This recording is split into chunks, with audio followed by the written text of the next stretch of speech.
I'm now going to introduce Dana Walsh, who's the second candidate running against Nancy Pelosi in the Republican primary. All right. And she's not the Dana Walsh on 24.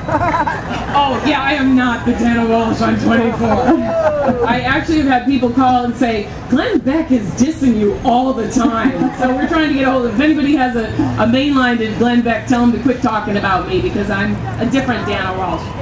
But first of all, I want to thank Sally because I've been a Republican in this town for a long time, and she can bring out a conservative crowd like no one I know. So please, a hand for Sally.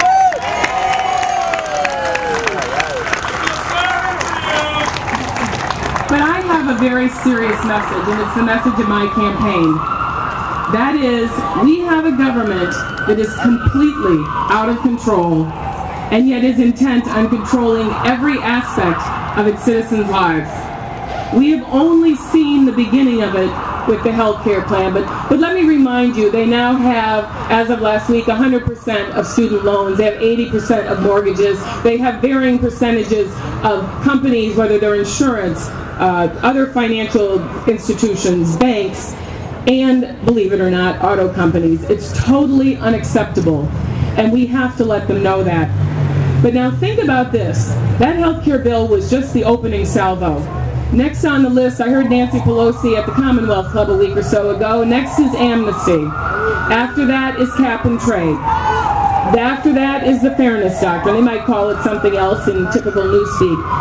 But I ask all of you, by the time you no longer have control over your health care, your energy use, who you can listen to on the radio, who you can see on TV, at what point will we cease to become Americans? I think it's very soon.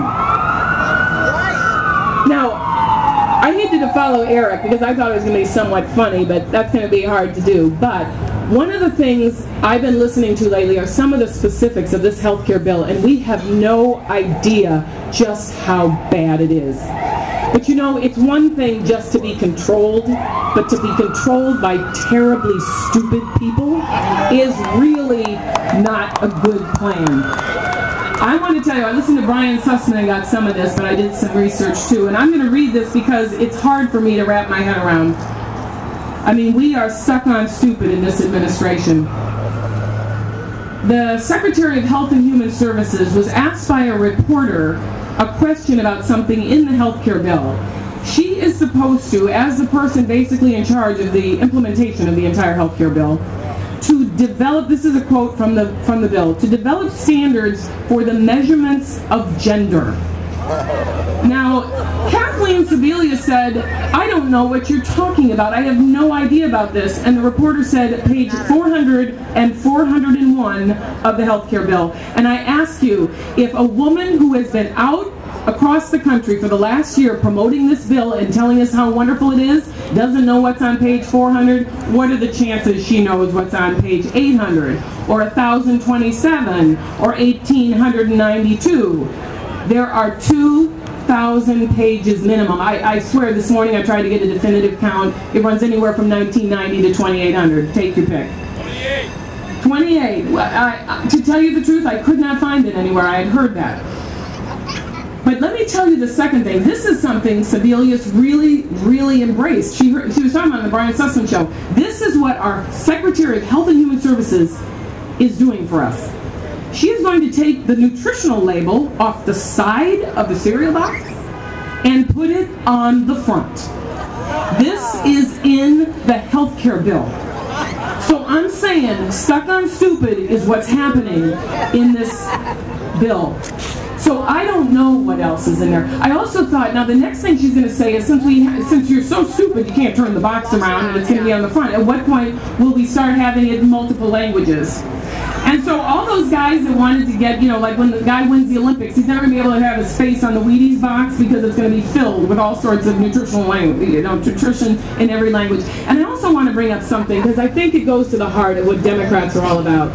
I believe, and I don't think it's a mean-spirited feeling, I believe that English should be the official language of this country. Yeah! But let me tell you why.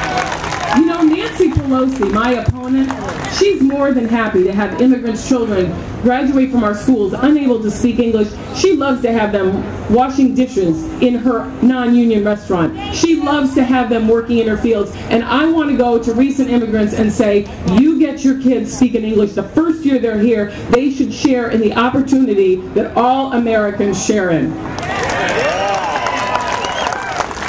I only have 5 minutes, but I want to make a statement too about, it's hard to imagine, and it's kind of exciting really, that we're going to have a primary, a Republican primary in San Francisco. It's been a long time.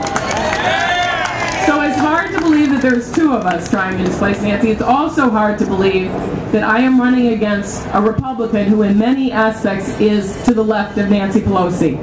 I want you to go to my website, danawalshforcongress.com. You will see the differences between us.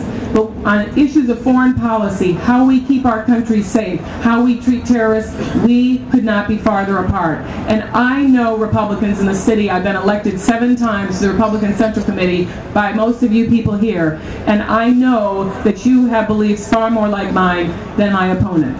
So again, I will be over at that table, but I ask for your support. This primary is going to be a tough one. And I know I am the candidate to represent conservatives like you, your views, in taking it to Nancy Pelosi and everything she stands for. Thank you very much. Thank you,